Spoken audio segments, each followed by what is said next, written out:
Hi guys, it's Kendall here again. Today we're going to do a different progression. Alright, really wanted to kind of focus on core integration, and really what that means is, can you keep this stable while your upper body moves and while your lower body moves? So for example, if in your assessment we do a deep squat, what we really want to look at is, can you do those three things? Can your upper body be mobile, so overhead deep squat, lower body be mobile, and your core really be stable? All right, so we're going to start really with a pelvic clock or pelvic. For some of us, it's going to be easier to have our legs bent, and I've got it on a belt today so you kind of see some contrast. So this will be anterior. I'm going to kind of bring my hands out of the frame. So anterior here, posterior here. All right, so I'm just adding some length to my spine, okay? And what I like to kind of think about it is, I'm unzipping one side of my body, and then I reverse that to this side. All right, so that's kind of our pelvic clock or supine pelvic tilt. And so what that teaches you is to get into a neutral position where you're not to any extreme. Next, what we're going to do is let's work from a tabletop position. So again, I'm not going to be arched up. I'm going to be in the middle. I'm not going to press or imprint my back into the ground. So from this position, I get my feet here, my legs here. I can point my toes, or I can pull them and keep them kind of more neutral. So I'm going to choose to stay here, and I'm going to add my arms to this equation. So if it's difficult, I can do this, or I can do that. All right, but you're going to start here, staying neutral, so I'm not arching when I start moving. I'm going to stay neutral here. All right, now I can do the same thing. I can arch, and I can flatten. All right, now this, as you see, is a little shake and bake. That is a little bit more difficult. All right, or I can just maintain this, and I can try to tap one foot, come back up. I tap the other toe, come back up. I can tap the heel, which makes it a little bit of a different challenge. And I'm trying not to have my spine move all over the place. I'm trying to stay stable here. This is my mobile joint. Okay. So I'm here, then I can also take one arm back, maintaining that, so I'm not arching up. I can take the other arm back, or then I can go both, all right? If I wanted to make this challenging from here, I can go out this way and come back. And it's really just, again, as your fitness level allows you to, you can progress some of these activities. But again, along here, my rectus abdominis, my internal external obliques, my transversus abdominis, and then the muscles on the back side are also engaged, creating this corset or creating some tension here that allows me to maintain some stability. All right, so now we're going to do a little sideline. Okay, still working on maintaining some stability here. Now, if I don't maintain some stability, then my pelvis will roll forward or roll back. So I'm just here on my side. I'm going to have my bottom hand here to help support my head. All right, so again, I can go anterior through the pelvis, and I can go posterior through the pelvis. All right, this gives you an idea of what happens when you walk as well. So I'm going to get to really more of a neutral position here. All right, and if I need my upper body for stability, I can go here, or I can have this hand to the side. I can choose to split my legs from this position. All right, which again, it's not as difficult to maintain stability as it would be here. And so from this position, we're going to take the arm up, take the leg up, and then come back. So again, I'm maintaining some tension here. All right, take the arms up.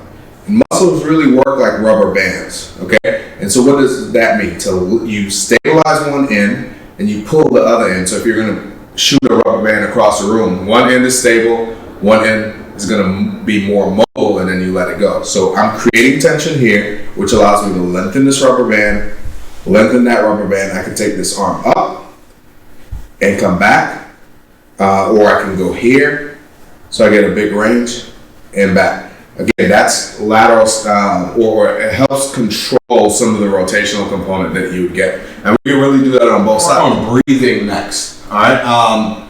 Your skin is your biggest sensory organ. So in this position, when I was lying on my back, my skin gave me feedback in terms of where my body was. I'm going to do the same thing here, lying on my stomach. I'm going to keep my arms up. Again, you can have your arms at your side. If your shoulder mobility doesn't allow then you can have your arms down to your side. I'm going to keep mine up so you can kind of see what's happening in my pelvis. So in this position here, I'm going to breathe in, and I want my belly to go down into the ground and also down towards my toes. So that I'm getting a little bit of an arch.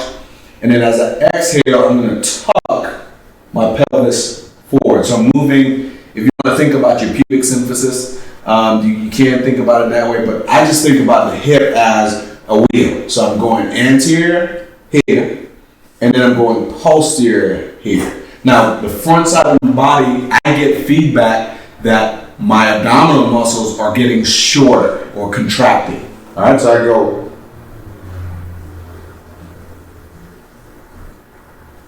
All right, and so that gives me the opportunity to go through that range of motion. So I go into the extended lumbar spine position, and then a little bit more of a flexed position as I return when I pull my pelvis back. All right, and that's another step in terms of, again, just getting some core integration and waking things up a little bit. Our next position, okay, it's quadruped. My hands are on the ground. I tend to feel like I get a little bit of a grip with my hands, and so I'm going to be in this position. And what we're going to do here, in terms of again trying to wake up what happens with your core, is we're going to work on breathing. But instead of doing like a cat and cow, what we're going to do is we're going to try to drop your abdominals, all right? So you let your belly move out as you breathe in, and then you pull your belly to your spine as you breathe out. That allows your diaphragm to work. So let your belly drop as you breathe in,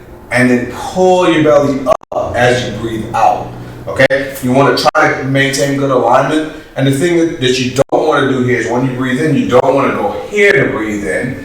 You want to actually let this movement center right here. So you just breathe in, let your belly just drop, and then you take that belly away. So you pull in towards your spine, kind of creating a spine sandwich. All right, perfect. You can do 10 of those. As your fitness levels allow, you can make it more challenging. If you want to do this, where you have your hands and knees in different positions. So if I was crawling, that would be that position, that hand forward or here, and you can really work on the same thing. Next position, it's half kneeling. If being in half kneeling is a little difficult for you, you can use a pillow or something a little bit softer to put under the knee that's down. I'm going to combine a couple movements with this, but basically it's going to teach us what a straight hip feels like, or a hip that's more neutral and more extended, versus a lumbar spine that's more extended. So if the way you stand tall, and I'll switch sides here, if the way you stand tall is to keep your hip flexed but hyperextend your back, that may be a reason you have back pain. But what we want to do is to stay tall through that hip. So now, instead of my hip being flexed, we're having a small angle here, right? I'm here, or really kind of a larger angle if you think about it, going this way. But from this position, that's my hip joint here, right, in terms of the head of my femur and my acetabulum. So I want to just be tall, all right? So you're going to feel a little bit of a stretch through the hip flexor. So from this position, you can hinge at your hip, and now you're flexing the opposite hip. So it'll look like this. So this hip is now I'm extended here. I'm going to increase the amount of flexion on this hip, and I get a pull through here. All right, so through hamstring and a little bit of posterior hip.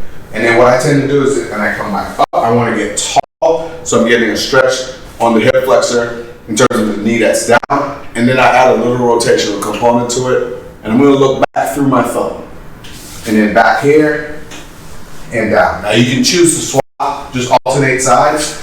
So it's here, come up to extension, rotate, look back through that thumb. All right, now hip extension, my lumbar spine is a little bit more neutral, and I'm also learning how to move, really using a joint by joint approach. So I can keep the joints that need to be stable, and those that need to be mobile.